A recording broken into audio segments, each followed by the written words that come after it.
Good morning बच्चों। बच्चों आज हम लोग अपने हिंदी व्याकरण में मुहावरे पाठ का अध्ययन करेंगे। मुहावरा आप लोग हमेशा से पढ़ते आए हैं। मुहावरा क्या होता है, इसका किस अर्थ में प्रयोग किया जाता है और कैसे इसको समझते हैं हम लोग देखेंगे। तो बच्चों मुहावरा क्या होता है पहले देखिए कि मुहावरे का शाब्दिक अर्थ है अभ्यास। ठीक है, इसका जितना अभ्यास करेंगे उतने अच्छे से इसको समझ पाएंगे, क्योंकि इसका अर्थ को ही समझना मुश्किल है। और मुहावरा वह वाक्यांश है जो अपने शाब्दिक अर्थ से भिन्न अर्थ प्रयुक्त होकर उसी अर्थ में रूढ़ हो जाता है। शाब्दिक अर्थ से भिन्न अर्थ में जो उसका अर्थ होता है उस अर्थ में उसका प्रयोग करेंगे तो वो गलत हो जाएगा। उसका अलग कोई विशेष अर्थ होता है, उसी अर्थ में रूढ़ हो जाता है। यानी उसको जो हम वाक्य में प्रयोग करेंगे या उस शब्द को देखेंगे तो उसका एक विशेष अर्थ होता है।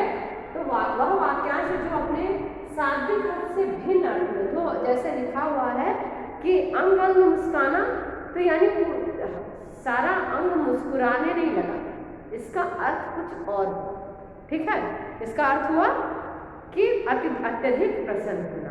तो इस तरह मुहावरे का जो अर्थ है, जो शब्द होता है, शाब्दिक अर्थ नहीं होता, शब्द का जो अर्थ होता है वो जो है अंदर डिफरेंट होता है, उससे उस अर्थ में, शाब्दिक अर्थ में ना प्रयुक्त होकर वह भिन्न अर्थ में प्रयुक्त होता है, अर्थात उसी अर्थ में रूढ़ हो जाता है, यानी उसी से उसको जाना जाता है।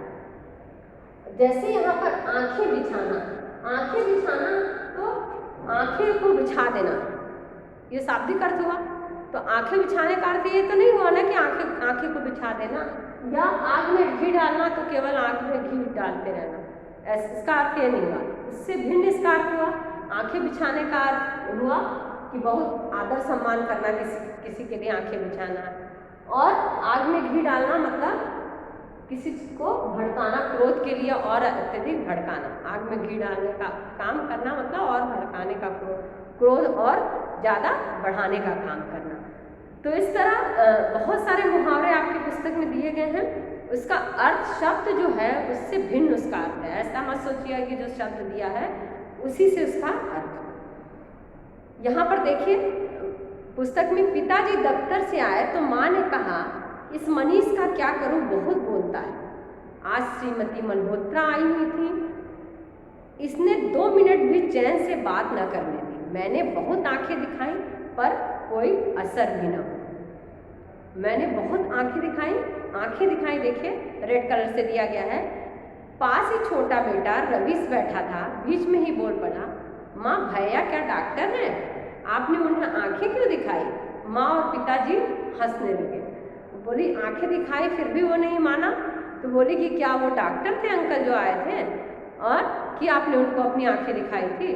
बच्चे की बात सुन के मम्मी पापा हंसने लगे, क्योंकि आंखें दिखाना का मतलब यहाँ पर आंख किसी को खोल के दिखाने से नहीं है, बल्कि इसका अन्य अर्थ में, भिन्न अर्थ में प्रयुक्त हुआ है।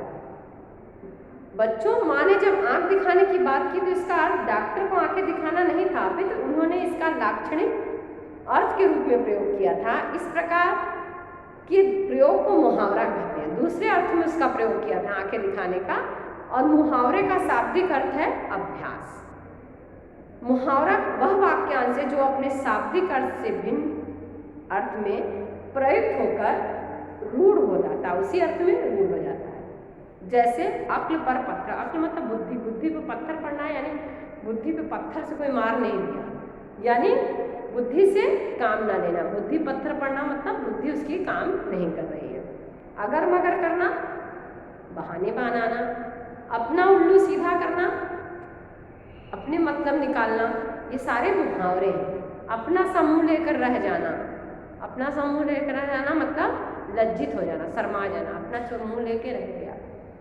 अपनी खिचड़ी अलग पकाना मतलब अपना अलग, साथ मिलकर काम ना करना, अलग हो जाना। अपनी खिचड़ी अलग पकाना मतलब खिचड़ी अपना नहीं बना लेना खाने के लिए, अपना सबसे अलग रहना, मिलजुल कर ना रहना।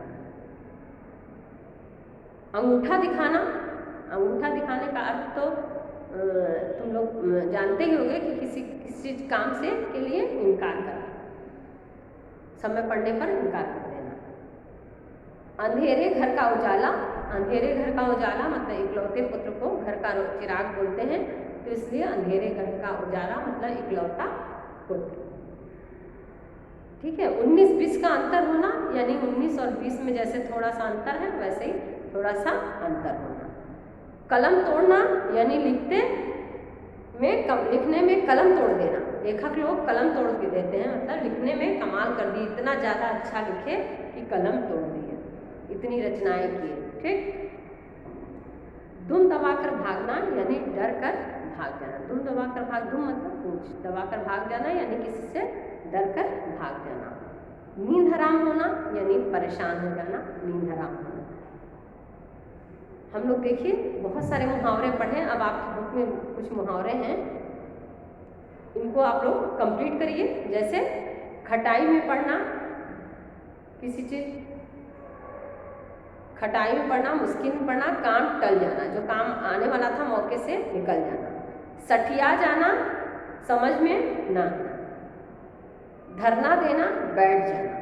छू मंतर होना, गायब हो जाना। हवाई किले बनाना, बेसिर पर। बीड़ा उठाना, जिम्मेदारी। खून का प्यासा होना, जानी दुश्मन। कोल्हू का बैल, लगातार काम करते रहना। अंगूठा दिखाना, मना करना।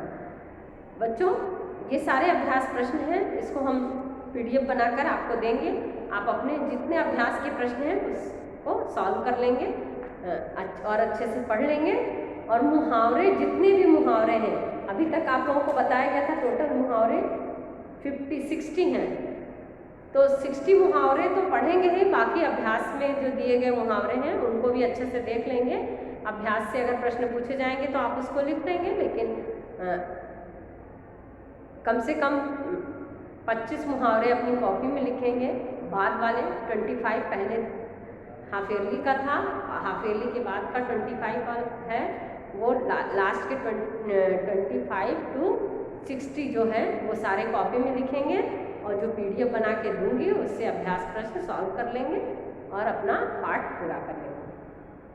बच्चों हम लोग नेक्स्ट पार्ट में लेसन जो है अलंकार पढ़ेंगे। आप अलंकार पढ़ के आएंगे नेक्स्ट क्लास में। अलंकार किसे कहते हैं, अलंकार की परिभाषा, और हम लोग अगली क्लास में अलंकार का अध्ययन करेंगे। इस पाठ को आप लोग लिख करके पूरा करेंगे। धन्यवाद।